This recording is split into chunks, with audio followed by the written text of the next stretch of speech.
வணக்கம். மிகச்சிறந்த ஒரு தொழிலதிபரான அசீம் பிரேம்ஜி இவரை பற்றி நம்மள எத்தனை பேருக்கு தெரியுங்க? பொதுவாகவே பெரிய சாம்ராஜ்யங்கள் பற்றி நம்மளுக்கு தெரியும், அதோடைய பெயர்கள் என்ன அப்படின்றது தெரியும். ஆனால் அந்த சாம்ராஜ்யங்களை உருவாக்கி கட்டி காப்பாற்றி மிகப்பெரிய சாம்ராஜ்யமாக மாற்றின அந்த நபர்கள் பற்றி நம்மளுக்கு தெரியாது. அதே மாதிரி தாங்க வியாபாரத்துலேயும் இன்றைக்கி மிகப்பெரிய நிறுவனங்களாக இருக்கும், நம்பர் 1 நிறுவனங்களாக இருக்கும், பேரை சொன்னாலே நம்மளுக்கு தெரியும். ஆனால் அந்த நிறுவனங்களை உருவாக்கி கட்டி காப்பாற்றின அந்த நிறுவனர்கள் அவர்கள் பற்றி நம்மளுக்கு தெரியாது. ஸோ இந்த வெற்றியாளர்கள் பற்றி தான் நம்ம இந்த சீரீஸில் பார்க்க போகிறோம். அதில் முதலாவது சாதனையாளராக நம்ம பார்க்க போகிறது அசீம் பிரேம்ஜி. நான் அறிவழகன், நான் ஒரு பிஸ்னஸ் லாயர். என்னோட கம்பெனி பேர் LAKH. இந்த சேனலுடைய நோக்கம் அப்படின்றது பிஸ்னஸில் இருக்கக்கூடிய தொழில் முனைவோர் அத்தனை பேரும் எந்த விதமான சிக்கல்களும் இல்லாமல் தன்னுடைய பிஸ்னஸை சக்ஸஸ்ஃபுல்லாக நடத்தணும் அப்படின்றது தான் எங்களோட எண்ணம்.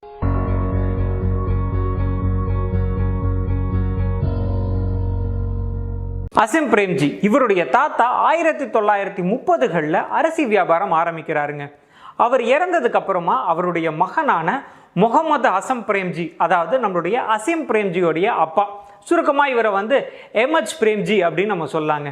ஸோ இவர் இந்த MH பிரேம்ஜி இந்த அரிசி வியாபாரத்தை எடுத்து நடத்துகிறாரு. ஓரளவுக்கு நல்லா தான் போயிட்டுருக்கு. ஆனால் 1945 அன்றைய பிரிட்டிஷ் அரசாங்கம் அரிசி வியாபாரத்துக்கு பல கட்டுப்பாடுகள் விதிக்கிறாங்க. அதனால் இவர் என்ன பண்ணுறாருன்னா அரிசி வியாபாரத்திலிருந்து எண்ணெய் வியாபாரத்துக்கு மாறுறாரு. அவருடைய கம்பெனியை லிமிடெட் கம்பெனியாகவும் மாற்றுறாரு MH பிரேம்ஜி. கொஞ்ச நாட்கள்லேயே இவருடைய எண்ணெய் வியாபாரம் அப்படின்றது நல்லா கொடிகட்டி பறக்க ஆரம்பிக்குதுங்க. ஆனால் திடீர்னு 1966 வருடம் நம்ம MH பிரேம்ஜி இறந்துடுறாரு. அந்த நேரம் இவருடைய மகனான அசீம் பிரேம்ஜி யூஎஸில் இருக்கக்கூடிய ஸ்டான்ஃபோர்ட் யூனிவர்சிட்டியில் பட்டப்படிப்பு படிச்சுக்கிட்டு இருக்காரு. அப்பா இறந்த உடனே தன்னுடைய தாயாருடைய கட்டாயத்தின் பேரில் பட்டய படிப்பை பாதியிலேயே விட்டுட்டு இந்தியாவுக்கு திரும்புகிறாரு அசீம் பிரேம்ஜி.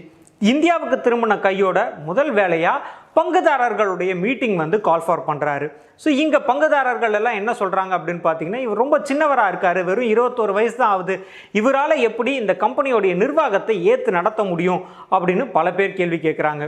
உடனே கோவப்பட்ட அசீம் பிரேம்ஜி, இது என்னுடைய தந்தையோட நிறுவனம், என் தந்தை உருவாக்கின நிறுவனம், இதை நான் தான் ஏற்று மிகப்பெரிய ஒரு நிறுவனமாக மாற்ற போகிறேன், உங்களுக்கு பிடிக்கலனா உங்களுடைய பங்குகளை எனக்கு விற்றுட்டு நீங்கள் வீட்டுக்கு போகலாம் அப்படின்னு ஒரு அறிக்கை விடுறாரு. ஸோ இதுக்கப்புறமா இவர் வெற்றிகரமாக கம்பெனியோடைய நிர்வாகத்தை ஏற்று நடத்துகிறாரு. நிறுவனத்தில் இவர் முதல் மாற்றமாக கொண்டு வரது என்ன அப்படின்னு பார்த்தீங்கன்னா, வெறும் எண்ணெய் வியாபாரத்தில் இருந்த இந்த நிறுவனத்தை பல்வேறு FMCG ப்ராடக்ட்ஸ் விற்பனைக்கு கொண்டு போகிறாரு. அதாவது சோப்பு, சீப்பு, பவுடர், இந்த மாதிரியான மக்களுக்கு தேவையான ஃபாஸ்ட் மூவிங் குட்ஸ். ஸோ அந்த வியாபாரத்துக்கு போகிறாருங்க. ஸோ இது முதல் மாற்றம். இதோட நிற்கலைங்க நம்ம அசீம் பிரேம்ஜி. இதுக்கப்புறமா மிகப்பெரிய ஒரு முடிவெடுக்கிறாரு. அதாவது FMCG செக்டார்லேருந்து இவர் IT செக்டாருக்கு மூவ் ஆன் ஆகணும் அப்படின்னு பார்க்குறாரு. அதாவது தொழில்நுட்பத்துறை தான் இந்தியாவுடைய எதிர்காலம் அப்படின்னு புரிஞ்சுக்கிட்ட அசீம் பிரேம்ஜி கம்ப்யூட்டர் விற்பனைக்கு நம்ம போகலாம் அப்படின்னு முடிவெடுக்கிறாரு. இந்த நேரத்தில் தான் இவருக்கு சாதகமாக மிகப்பெரிய ஒரு செயல் நடக்குது. அதாவது இந்தியாவில் இருக்கக்கூடிய ஒரு பன்னாட்டு நிறுவனமான IBM இந்தியாவில் இதுக்கப்புறம் நாங்கள் பிஸ்னஸ் பண்ண போகிறதில்லை, இதுக்கப்புறம் நாங்கள் இந்தியாவில் கம்ப்யூட்டர் விற்பனையில் ஈடுபட போறதில்லை அப்படின்னு இந்தியாவிலிருந்து வெளியேறாங்க. இதை தனக்கு சாதகமாக பயன்படுத்திக்கிட்ட அசீம் பிரேம்ஜி இன்னும் முனைப்போட கம்ப்யூட்டர் எப்படி இந்தியாவில் உற்பத்தி பண்ணலாம் அப்படின்ற அந்த வேலைகளில் ஈடுபடுறாரு. இங்கே 2 விஷயம் யோசிக்கிறாரு. ஒன்று, இங்கே நம்ம கம்ப்யூட்டர் நம்மளே உற்பத்தி பண்ணோம் அப்படின்னா அதுக்கு பின்னாடி நம்ம பெரிய ரிசர்ச் அண்ட் டெவலப்மெண்ட்டில் ஈடுபடணும், அதுக்கு நிறைய பொருட்செலவும் ஆகும், கால விரயமும் ஆகும், அதனால் அதை நம்மளால் பண்ண முடியாது. சரி, ரெண்டாவதாக நம்ம வெளிநாட்டில் இருந்து கம்ப்யூட்டரை இறக்குமதி பண்ணி இங்கே விற்பனை செய்யலாம் அப்படின்னு பார்த்தா அதில் நிறைய காம்ப்ளிகேஷன்ஸ் இருக்குது, ஃபார்மாலிட்டிஸ் இருக்குது, அது மட்டும் இல்லாமல் விலையும் அதிகமாக இருக்கும். சரி, என்ன பண்ணலாம் அப்படின்னு யோசிக்கிற அசீம் பிரேம்ஜி ஒரு முடிவெடுக்கிறாரு.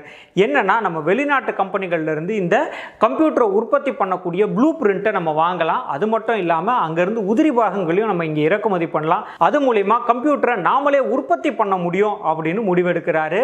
இதோடைய விளைவா 1981 முதல் கம்ப்யூட்டரை விற்பனையும் பண்றாரு அசீம் பிரேம்ஜி.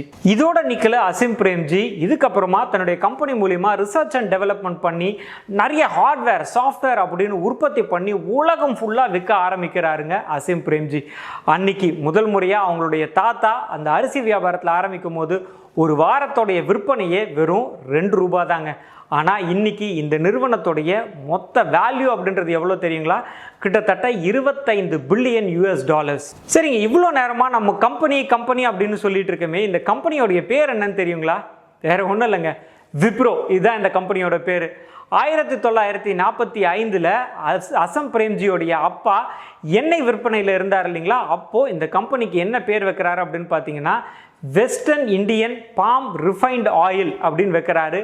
இதோடைய சுருக்கமாக தான் இவர் அசிம் பிரேம்ஜி ஐடி இண்டஸ்ட்ரிக்கு வந்ததுக்கு அப்புறமா விப்ரோ லிமிடெட் அப்படின்னு தன்னுடைய கம்பெனிக்கு பெயர் மாற்றம் பண்றாரு. அன்னைக்கு வெறும் அரிசி வியாபாரத்தில் ஆரம்பிச்ச விப்ரோவுடைய கதை இன்னைக்கு இந்தியாவுடைய முதல் 10 நிறுவனங்கள்ல ஒன்னா திகழ்ந்துகிட்டு இருக்கு நம்ம விப்ரோ. இதுக்கு அசிம் பிரேம்ஜியுடைய கடுமையான உழைப்பும் அது மட்டும் இல்லாம சரியான நேரத்தில் எடுக்கப்பட்ட சிறப்பான முடிவுகளும் தான் காரணம். இதே மாதிரி இன்னும் பல தொழில் முனைவர்களை பற்றி நம்ம பார்க்கலாம் இந்த சீரீஸில். நான் அறிவழகன், என்னோட கம்பெனி பேர் LAKH இன்டெலிஜென்ஷியா. நன்றி, வணக்கம்.